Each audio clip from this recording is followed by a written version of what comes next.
Bismillahirrahmanirrahim. Assalamualaikum warahmatullahi wabarakatuh.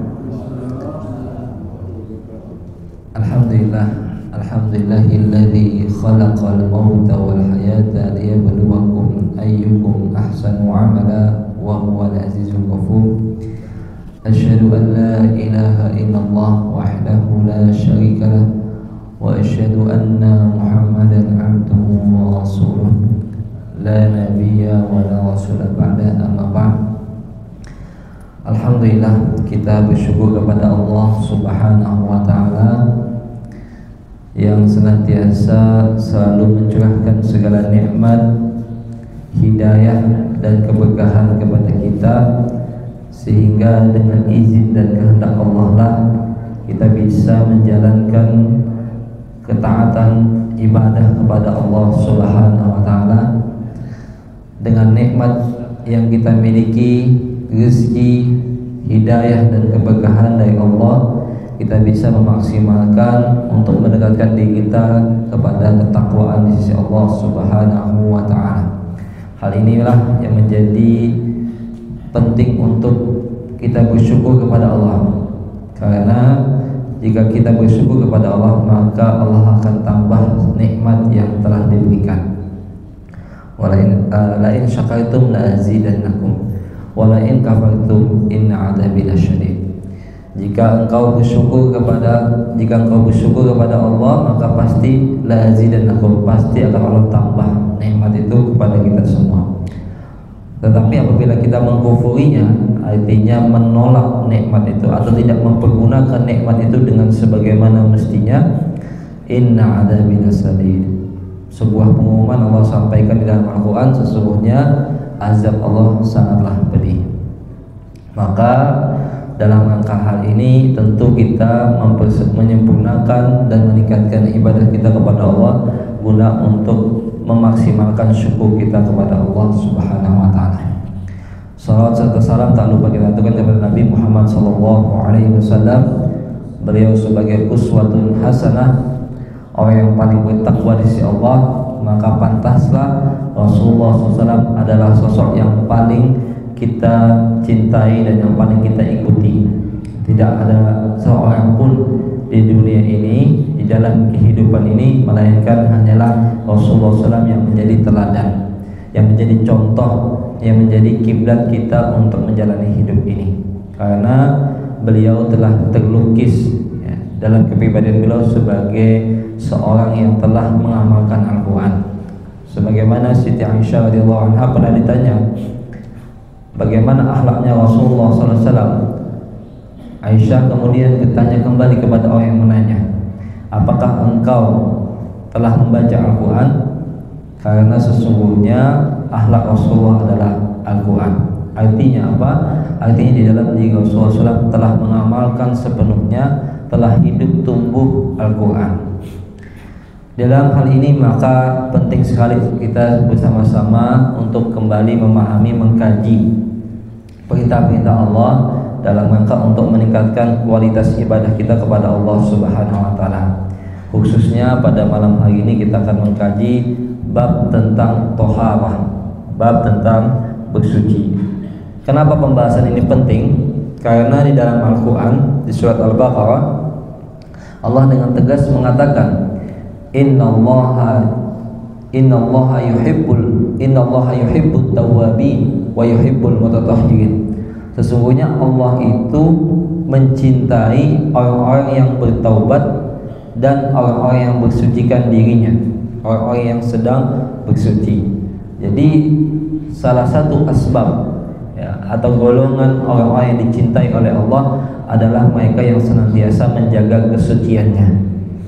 Kesucian ini dalam artian kesucian di dalam artian bersuci sebagaimana perintah di dalam Islam dengan menghilangkan najis dan segala macamnya, dan juga mensucikan dirinya dari segala sifat kotor, perilaku yang jahat dan sebagainya. Maka mensucikan di sini bisa mensucikan dalam artian bersuci dari segala najis, hadas, kemudian mensucikan jiwanya dari segala hal-hal yang maksiat, hal-hal yang kotor, hal-hal yang gelap, tapi menuju membersihkan diri dari dalam hidayah Allah Subhanahu wa taala. Nah, inilah salah satu golongan orang-orang yang dicintai oleh Allah Subhanahu wa taala. Maka di dalam kisah kenapa Islam itu adalah agama yang sangat menarik, karena salah satu halnya adalah Islam itu ketika orang masuk ke dalam Islam, dia dibersihkan dirinya. Jadi ciri orang Islam yang pertama kali adalah bersih. Nah, dulu di Papua sana, Bapak Ibu, orang-orang berdakwah di Papua, ada banyak ratusan orang masuk ke dalam Islam. Apa yang dilakukan? Mereka kemudian mensucikan diri mereka. Mereka kemudian membersihkan diri mereka. Kemudian itulah yang menjadikan terpampangnya cahaya Islam di dalam diri mereka. Maka inilah pentingnya kita membahas bab toharah, pembahasan tentang bersuci. Jangan sampai selama ini kita bertoharah atau mensucikan diri kita tidak sepenuhnya bersandar kepada perintah Allah dan daripada petunjuk Rasulullah SAW. Di dalam suatu ayat di dalam surat Al-Maidah ayat 6, Allah telah berkalam, a'udzubillahi minasyaitonir rajim, ya ayyuhalladzina amanu idza kuntum ila shalah, wahai orang-orang yang telah beriman. Di sini diperintahkan orang-orang yang telah memiliki iman. Aman idza kuntum ila shalah, apabila kamu hendak menegakkan atau mengajarkan ila shalah, mengajarkan ibadah salat. Kuntum di sini ini aqimus shalah, itu biasa diterjemahkan dengan sederhana laksanakan atau kerjakan. Padahal makna kata ini Bapak Ibu adalah tegakkan sholat itu secara sempurna. Jadi secara syarat rukunnya semuanya sampai pada khusyuknya itu sebetulnya diperintahkan secara menyatu di dalam kalimat atau kata kum, ya, aqimus shalah, kuntum ila shalah. Jadi tegakkan, kerjakan secara sempurna sholat. Nah, apabila kita ingin menegakkan, mengerjakan sholat tadi, faghsilu, maka bersihkanlah atau basuhlah, cucilah wujuhakum, wajah kalian, wa aydiyakum, dan tanganmu, ila marafiq, sampai ke siku, wamsahu biru'usikum, dan usaplah. Ini berbeda, tidak menggunakan kata faghsilu tapi wamsahu. Wamsahu, usaplah biru'usikum, kepala kalian. Kemudian wa arjulakum ilal ka'bain, dan cucilah kakimu sampai kedua mata kaki. Wa in kuntum junuban fattahharu, dan jika kamu junub, wa in kuntum junuban fattahharu, maka bersuci. Nah, dalam hal ini maksudnya fattahharu adalah mandi. Wa in kuntum mardha, apabila kamu kemudian sakit, au ala safarin, atau sedang dalam pergian yang jauh, dalam safar, dalam berpergian yang jauh, au ja'ahadu minkum minal ghaid, atau salah satu dari kamu datang dari jamban atau toilet, buang air, dalam hal ini buang air, au lamastumun nisa, atau kamu menyentuh wanita, falam tajidu ma'an, dan tidak kamu dapati air, fatayammamu, maka bertayamumlah. Bertayamumlah dengan su'idan, dengan debu yang thayyiban, yang bersih, yang baik. Ya, famsahu biwujuhikum wa aydiyakum min, maka usaplah mukamu dan tanganmu dengan debu itu. Ma yuridullahu liyaj'ala 'alaikum min harajin walakin yuridu liyutahhirakum wa liyutimma ni'matahu 'alaikum la'allakum tashkurun. Bahwa Tuhan Allah tidak menginginkan kesempitan kepadamu, tetapi hendak mensucikan kamu dan menyempurnakan nikmatnya kepadamu supaya kamu bersyukur. Nah, jadi kita bertoharah, kita bersuci itu hakikatnya adalah kita bersyukur sebetulnya. Artinya kita menjaga diri kita, Bapak Ibu. Kita menjaga diri fisik kita ini sebagai pemberian Allah, kita jaga dengan sebaik-baiknya. Dengan kita bersuci, dengan kita membersihkan diri kita, maka itu salah satu bentuk rasa syukur kita kepada Allah Subhanahu wa taala.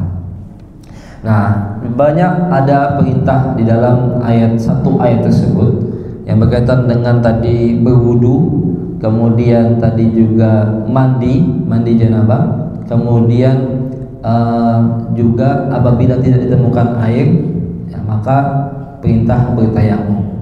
Nah, kita masuk bagaimana. Hal yang pertama adalah kaifiyatul wudu, bagaimana cara wudu. Nah, insyaallah nanti sambil ulun jelaskan dalil-dalilnya, sehingga nanti ketika kita melakukan sesuatu itu punya dasar. Artinya ketika kita melakukan sesuatu, maka ada dalilnya.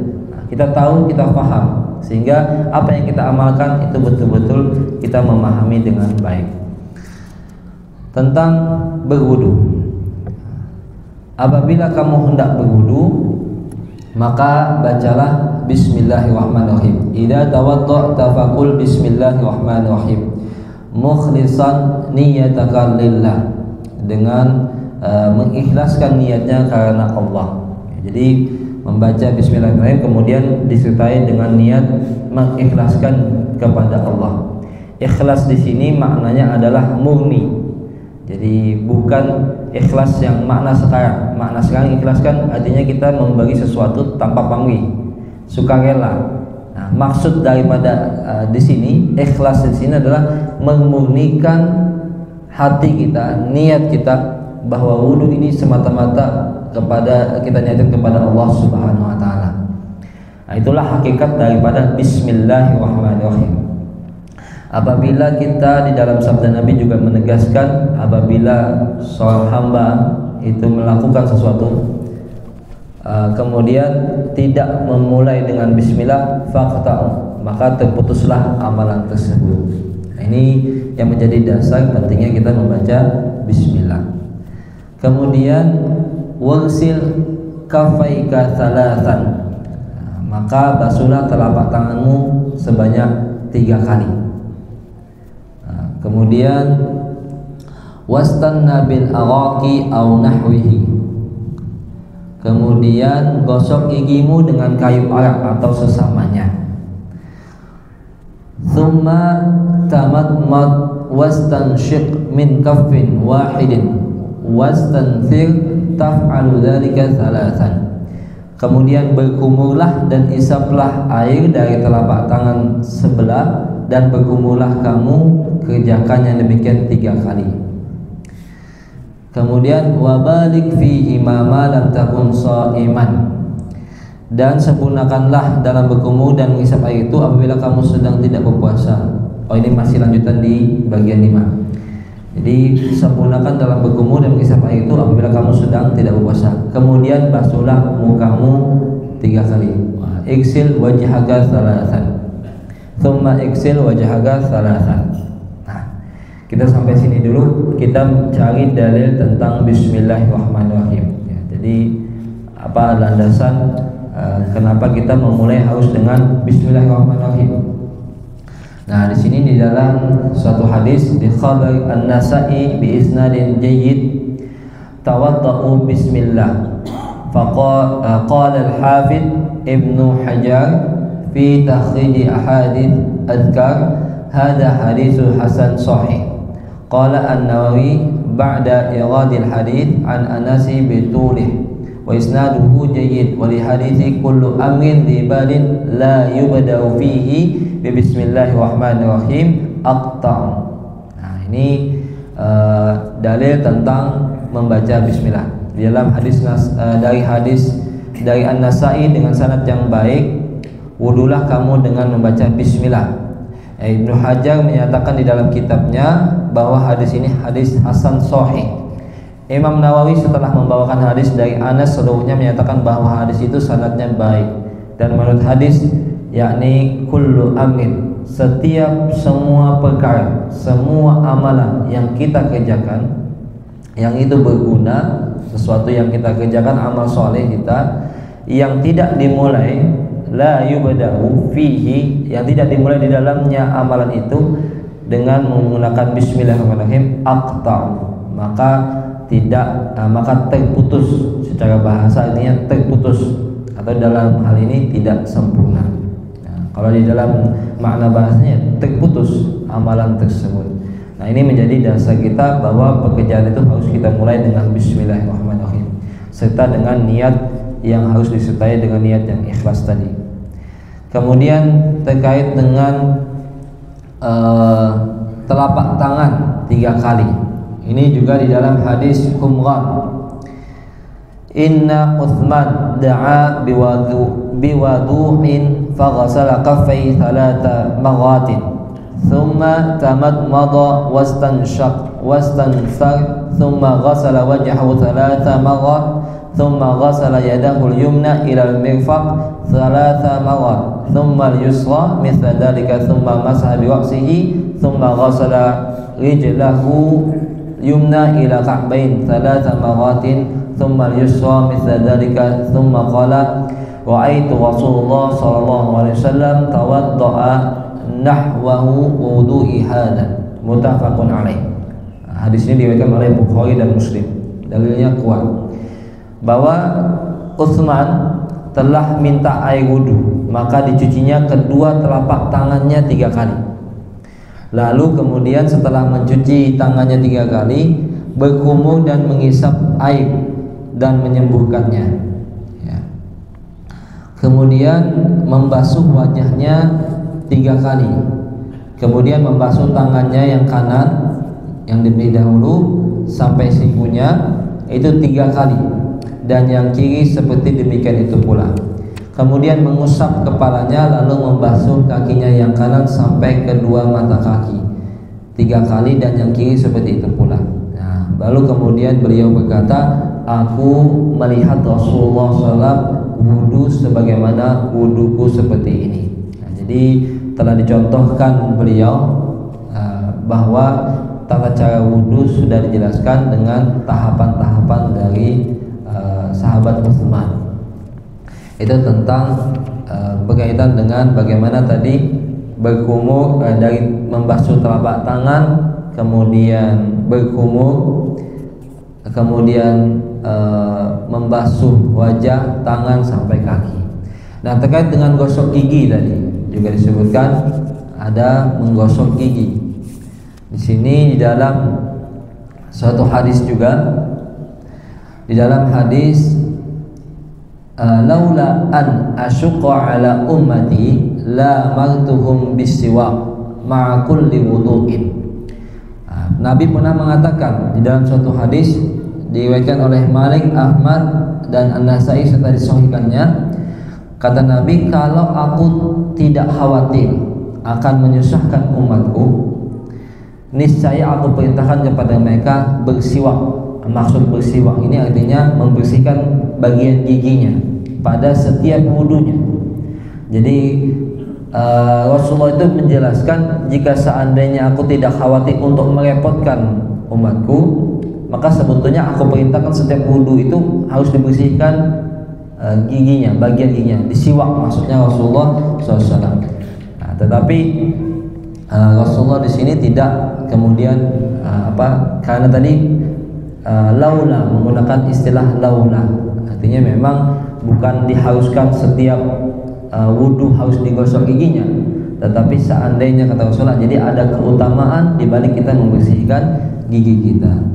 Nah, ini kemudian juga dikuatkan di hadis yang lain juga, diriwayatkan oleh Bukhari dalam tarikhnya dan Tabrani dari Abu Hurairah As-Subahi radhiyallahu an, dahulu saya termasuk utusan Abdul Qais yang menghadap Rasulullah SAW. Maka Rasulullah SAW menyuruh mengambilkan kayu arak lalu bersabda, bersiwaklah dengan ini. Nah, ini salah satu hal yang penting untuk kita perhatikan. Walaupun mungkin kalau setiap wudu kita bersiwak atau bersikat gigi itu mungkin merepotkan sebagian umat, maka mungkin ada waktu-waktu yang kita harus menggosok gigi kita. Misalnya wudu untuk sholat subuh. Itu perlu kita membersihkan gigi kita karena kita sebelum itu telah melewati waktu tidur. Kira-kira kalau kita tidak menggosok membersihkan gigi di wudu subuh, maka khawatir bau mulut kita terasa dengan saudara kita yang ada di sebelah. Jadi penting juga apabila di waktu yang subuh tadi khawatir bau mulut kita ini mengganggu saudara kita yang sebelah sedang sholat, maka bagus juga kalau kita membersihkan gigi karena Rasulullah SAW juga telah menganjurkannya. Nah, kemudian kalau misalnya kita telah makan, ya, kemudian bau mulutnya sangat kuat, ya, perlu juga kita membersihkan sebentar.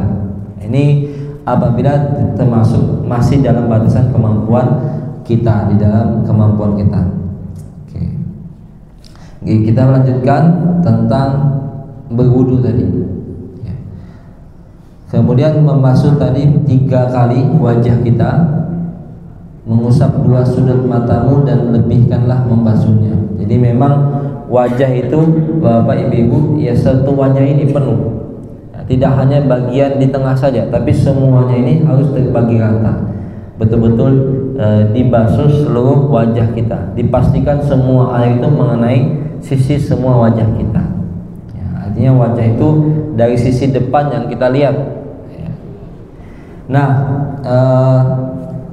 ini dibasuh. Kemudian juga kalau kita memiliki jenggot itu juga dibersihkan, ya, di sela-sela janggutmu. Ini juga ada dalilnya. Nah, ada dalilnya untuk membersihkan janggut ketika berwudu. Jadi supaya Rasulullah ini adalah seorang yang sangat memperhatikan kebersihan. Di dalam hadis dari Abdullah bin Zaid bin Asim bahwa Rasulullah SAW berwudu maka beliau mengerjakan demikian, yakni menggosok. Ya, di sini maksudnya menggosok. Di dalam hadis Utsman bin Affan bahwa Rasulullah SAW mensela-selai janggutnya dalam berwudu. Ya, jadi disela-selai janggutnya, artinya dibasahkan, dibersihkan janggutnya dengan air wudu. Wajah 3 kali, kemudian kita masuk ke tangan. Ya, tangan ini di sini perintahnya adalah di dalam ayat ini fagsilu. Maka yang lebih afdal itu, yang bagus itu sesuai dengan perintahnya basuh, artinya tangan kita memang dikenakan air yang mengalir. Jadi keran air yang mengalir itu tangannya itu dikenakan, bukan ditampung di tangan kita kemudian diusap. Nah, itu mengusap. Nah, artinya kalau bagian tangan sebetulnya itu perintahnya adalah dibasuh. Artinya dibasuh itu tangannya dikenakan ketika air mengalir di dalam ketika air jatuh dari keran. Nah, itu perintah untuk dibasuh. Jadi betul-betul tidak hanya sekedar diusap saja. Itu sebanyak 3 kali, dimulai dari yang kanan karena di dalam Islam kita mengetahui Bapak Ibu bahwa setiap hal yang kita mulai kebaikan kita memulai dengan kanan. Nah, begitu juga dengan kita bertoharah, kita harus memulai dengan yang kanan. Itu sebanyak 3 kali, kemudian dilanjutkan di bagian kiri. Ini sampai siku, ya, sampai siku. Kemudian kita mengusap. Nah, ketika di bagian kepala, ayat ini berbicara tentang wamsahu. Ini salah satu hikmah, ya, betapa indahnya ajaran Islam. Kalau seandainya bagian kepala disamakan dengan faksilu, maka kita harus membasahi kepala kita dengan air yang mengalir. Jadi bayangkan betapa ayat ini begitu mendalam, ya, memberikan hikmah, memberikan kenikmatan, dan betul-betul memperhatikan kenyamanan seorang hamba. Apabila kita berwudu dengan kita membasuh kepala kita, maka otomatis pakaian kita menjadi basah dan basah kuyup. Ya, kita ketika kita berwudu, setiap kita berwudu kita basah. Karena kita kalau menggunakan ayat faghsilu maka dibasuh semua kepalanya. Tetapi ayat ini tidak seperti itu. Seakan-akan kita memahami betul ya bahwa Islam ini betul-betul memperhatikan kenyamanan seorang hamba. Jadi inilah salah satu rahmatnya Allah di dalam perintah berwudu. Bahkan Allah betul-betul memperhatikan ketika membagian kepala, Allah cukup mengatakan wamsahu, diusaplah. Nah, cara mengusap kepala itu artinya air yang mengalir tadi ditampung oleh tangan kita, kemudian air itu ditumpahkan. Nah, sisa air yang ada di tangan kita usapkan di bagian kepala. Nah, di bagian sini terjadi perbedaan pendapat. Ada yang mengatakan dengan huruf ba tadi mengatakan bahwa ada sebagian, karena ada kata huruf ba di awal biru usikum, itu mengartikan sebagian kepala kita. Tapi ada pendapat yang lain bahwa ketika dijelaskan biru usikum maka seluruh bagian kepala kita harus usap. Kita harus mengusap sebagian kepala kita. Jadi ini kita harus membersihkan ubun-ubun kita sampai di ubun-ubun sampai bagian ke belakang, kembali lagi ke depan. Dan ini cukup satu kali, cukup satu kali. Nah, kemudian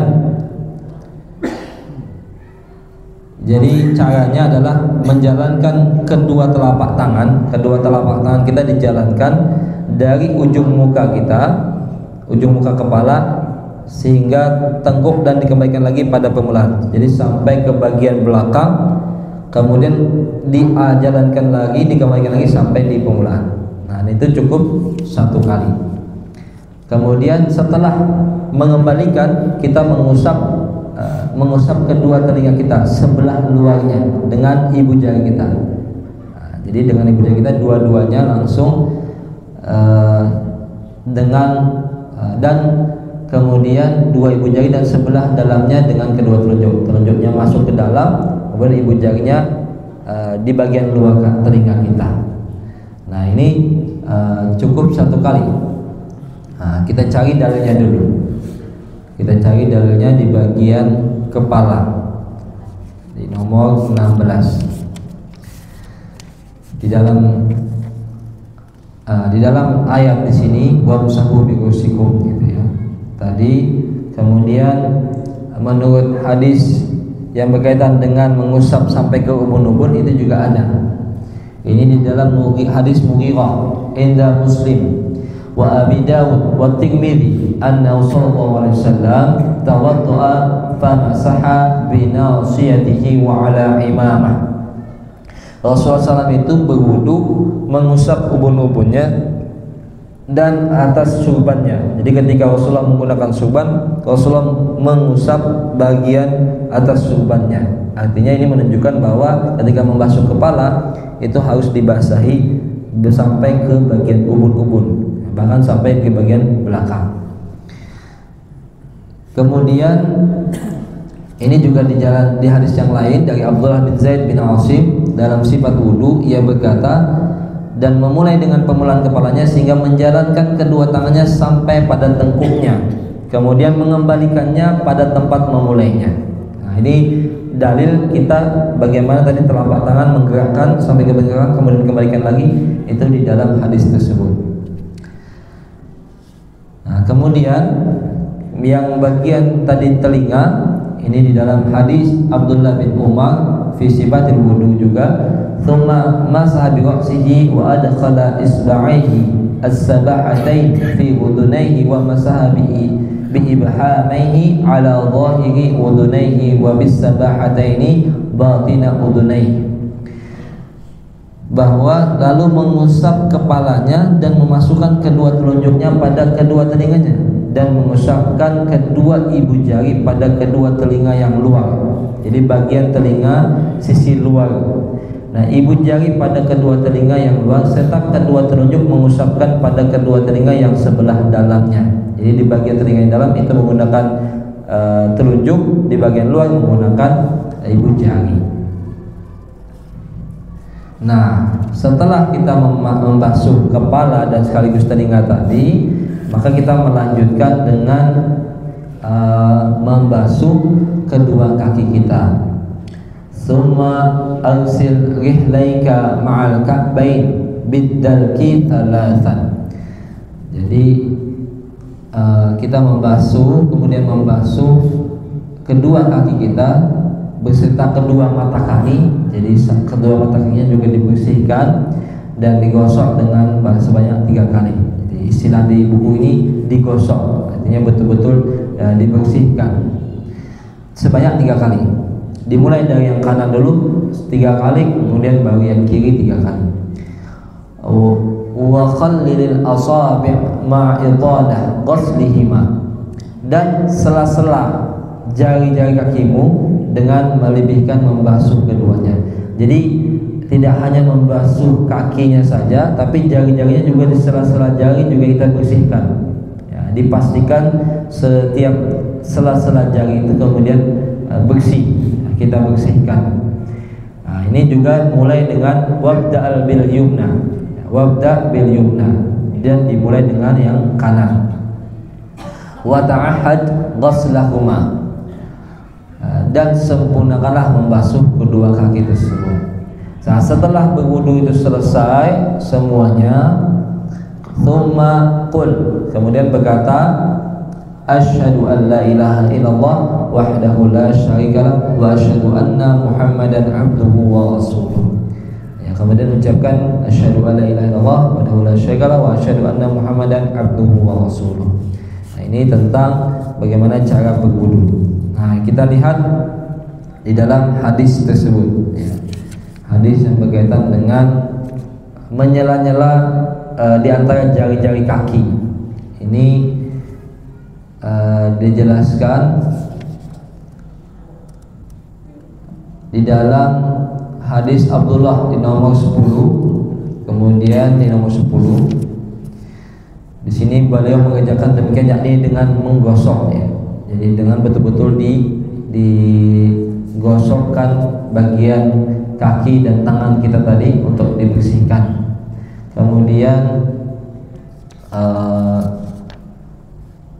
di nomor 6, ya, di nomor 6 dan nomor 9 kita cari. Di nomor 6 di dalam hadis Waqid bin Saburah, sempurnakanlah wudu sela-selailah di antara jari-jari, dan sempurnakanlah dalam mengisap air kecuali kamu sedang berpuasa. Nah, di dalam hadis ini ada kata di antara jari-jari, sela-selailah di antara jari-jari. Nah, ini jari-jari yang bagian kanan, bagian tangan dan juga bagian kaki. Nah, untuk berkumur itu kalau di dalam keadaan berpuasa itu kita boleh tidak dilakukan, atau dilakukan pun tetapi dengan hati-hati, tidak boleh berlebih-lebihan. Dan kemudian di nomor 9, di dalam menurut hadis Abu Hurairah pada riwayat Muslim, Rasulullah pernah bersabda, antumul guru al-muhajjaluna yawmal qiyamah min isbagil wudu'i faman istata'a minkum falyutil ghurratahu wa tahjilahu. Kamu sekalian akan bersinar wajahnya, kaki dan tanganmu di hari kemudian, di hari yaumil qiyamah, di hari kiamat. Sebab kenapa wajah dan kaki tangan kita bersinar ketika hari kiamat, ketika di hari akhirat? Karena disebabkan kita telah menyempurnakan wudu kita. Maka siapa yang mampu di antaramu supaya melebihkan sinarnya. Nah, jadi bagaimana supaya kita betul-betul menyempurnakan wudu kita, supaya kita bersinar, mendapatkan sinaran tersebut di hari akhirat. Nah, ini yang menjelaskan kenapa penting untuk kita menyela-nyela jari-jari, baik jari tangan maupun kaki, karena memang itu bagian dari kita menyempurnakan wudu, supaya kita mendapatkan apa yang tadi dijelaskan oleh Rasulullah SAW, ya, cahaya di hari akhirat. Nah, kemudian Pernah di dalam hadis Umar bin Khattab radhiyallahu anhu, sungguh telah datang seorang kepada Nabi sallallahu. Ia telah berwudu tetapi telah meninggalkan sebagian kecil telapak kakinya selebar kuku saja. Jadi bayangkan Bapak Ibu, ada seseorang yang berwudu tetapi menurut Umar dia itu lalai dengan sebagian kecil di telapak kakinya, tidak terkena air wudunya, di bagian sedikit kakinya saja. Kemudian bersabda Rasulullah SAW, apa kata Rasulullah SAW? Kembali dan perbaikilah wudu. Jadi walaupun hanya seukuran kuku saja, tidak terkena wudu, air wudu, apa kata Rasulullah SAW? Kembali dan berwudulah lagi. Jadi disuruh berwudu kembali. Kemudian berkata Umar, orang itu lalu kembali berwudu, lalu kemudian sembahyang. Ya, artinya sholat. Kemudian ada juga di dalam hadis yang lain dijelaskan bahwa neraka wail itu bagi orang-orang yang tidak sempurna mencuci tumitnya. Ya, jadi ada neraka yang dinamakan wail, bahwa ini dikhususkan bagi orang-orang yang tidak sempurna mencuci tumitnya ya, ketika di dalam keadaan berwudu. Hadis ini diriwayatkan oleh Bukhari, juga diriwayatkan oleh Muslim dari Ibnu Amr bin As. Jadi ini hadis yang kuat, sahih. Hati-hati bahwa jangan sampai dengan kita meremehkan wudu kita kemudian menyebabkan kita mendapatkan siksa api neraka. Padahal kita berniat kepada Allah, kita ingin betul-betul beribadah kepada Allah, tetapi karena kita tuh tidak mau menyempurnakan wudu kita, tidak mau kita belajar, tidak mau kita memperbaiki wudu kita, maka ancaman siksa api neraka itu ada bagi orang yang tidak mau menyempurnakan wudunya, bahkan tidak hanya sekadar mencuci tumitnya. Di dalam hadis yang lain, Umar bin Khattab radhiyallahu anhu, bahwa dia telah berkata, Nabi SAW tadi bersabda, tidak ada dari seorang kamu yang berwudu dengan sempurna lalu mengucapkan asyhadu an la ilaha illallah wahdahu la syarikalah wa asyhadu anna muhammadan abduhu wa rasuluh, melainkan dengan kita melakukan demikian, artinya kita berwudu dengan sempurna, kemudian kita mengucapkan hal tersebut, kalimat tersebut, maka akan dibukakan baginya pintu-pintu surga yang 8 yang dapat dimasuki dari mana yang ia hendaki. Ya, jadi bayangkan Bapak Ibu, janji daripada Rasulullah SAW bahwa orang-orang yang telah menyempurnakan wudu mengucapkan kalimat tadi asyhadu an la ilaha illallah wa la syarika lahu wa asyhadu anna muhammadan abduhu wa rasuluh, maka kemudian dibukakan baginya pintu-pintu surga dan akan disuruh diberikan kebebasan untuk memilih pintu mana yang dia hendaki. Nah, ini berkaitan dengan bagaimana tata cara wudu, karena ini menjadi hal yang sangat penting bagi kita supaya wudu tadi betul-betul bisa sempurna dan menjadi cahaya bagi orang-orang beriman ketika menghadap Allah Subhanahu wa taala di yaumil qiyamah. Ini sudah masuk atau belum? Belum. Okay. 2. Oh, belum. Okay, kita lanjutkan berarti. Nah, setelah kita mengetahui bagaimana tata cara wudu kita, maka kita melanjutkan bahwa ada juga ketika kita tadi di dalam ayat ini sedang sedang junub, maka kita harus bersuci atau mandi, toharah. Ini juga dijelaskan ya, bagaimana tata cara mandi menurut Rasulullah SAW, menurut di dalam syariat Islam. Apabila kita berjinabat karena mengeluarkan air mani ya, atau bertemunya kedua, berhubungan maksudnya, atau kamu hendak menghadiri sholat Jumat ya, sholat Jumat, atau kamu baru lepas dari haid, jadi setelah haid itu mandi, atau nifas, maka hendaklah kamu mandi dan mulailah dengan membasuh atau mencuci kedua tanganmu. tentunya dengan ikhlas niat karena Allah. Sekali lagi ikhlas niatnya betul-betul murni ya, kepada Allah Subhanahu wa taala. Lalu basuh kemaluan kita dengan tangan kirimu dan gosoklah tanganmu ini ketika tidak ada air pada tanah atau apa yang menjadi gantinya. Lalu berwudulah ya.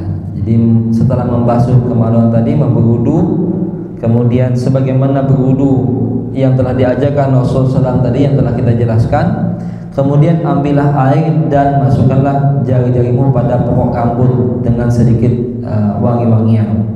Artinya pakai sampo, kalau bisa pakai sampo dengan membasuh bagian sisi kepala rambut kita sesudah dilepaskan rambutnya. Dan mulailah pada sisi yang kanan, lalu tuangkan air ke atas kepalamu 3 kali, lalu ratakanlah atas badanmu semuanya serta digosok. Kemudian basuhlah kedua kakimu dengan mendahulukan yang kanan daripada yang kiri, dan janganlah berlebih-lebihan dalam menggunakan air. Nah, ini kita mulai dari tentang membasuh mulai dari tangan ya, di nomor 36. Ini tinggal 20 detik lagi sudah ajannya. Mungkin nanti kita cukupkan sedikit, nanti kita lanjutkan pada kesempatan yang lain tentang khusus pembahasan tentang mandi janabah.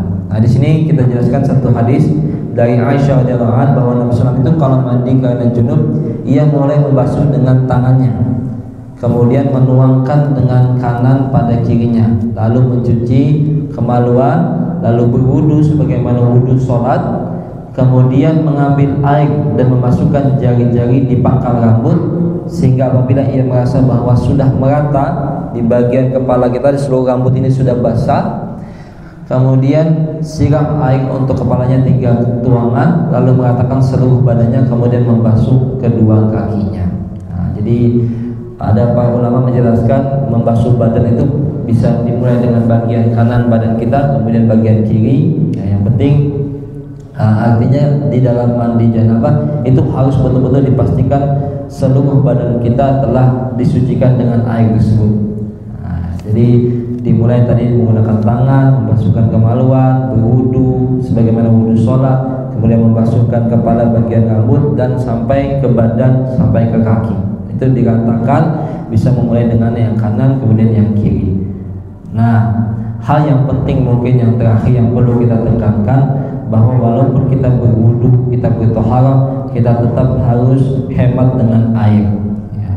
Hemat dengan air artinya kita tidak boros, karena orang yang hemat dengan air artinya orang yang mensyukuri nikmat air itu tersebut. Tapi orang yang berlebih-lebihan membuang air artinya dia juga tidak mensyukuri, tidak betul-betul menjaga dengan baik nikmat air yang telah Allah berikan. Bahkan ada para ulama mengatakan cukup dengan sedikit air saja itu sebetulnya sudah bisa menyempurnakan wudhu kita. Yang penting bagaimana cara kita dengan baik, dengan hati-hati, sehingga betul-betul sesuai dengan petunjuk Rasulullah SAW. Dan yang paling penting adalah niat wudhu kita, niat kita bertoharah sekali lagi untuk semata-mata kita ikhlaskan, kita murnikan kepada Allah Subhanahu wa taala. Semoga dengan toharah kita, dengan kita bersuci, maka kita termasuk orang-orang yang dicintai oleh Allah Subhanahu wa taala, karena kita adalah orang-orang yang senantiasa menjaga kesucian itu. Kita senantiasa menjaga toharah kita dan selalu belajar menyempurnakan toharah kita, sehingga Allah akan memberikan dengan izinnya cahaya-cahaya dan terpampanglah, bersinarlah wajah, tangan dan kaki kita ketika nanti di yaumil akhir, insyaallah. Amin ya rabbal alamin. Mungkin demikian yang bisa saya sampaikan. Mohon maaf bila ada kesalahan dan kekurangan dalam penyampaian. Semoga ini menjadi manfaat buat kita bersama, menjadi ibrah untuk kita memperbaiki kualitas ibadah kita, dan semoga Allah juga Allah juga memberikan ridhonya, menerima segala ibadah yang kita lakukan. Mungkin demikian, ulun cukupkan. Subhanallah wa bihamdika, asyhadu an la ilaha illa anta, astaghfiruka wa atubu ilaik. Assalamualaikum warahmatullahi wabarakatuh.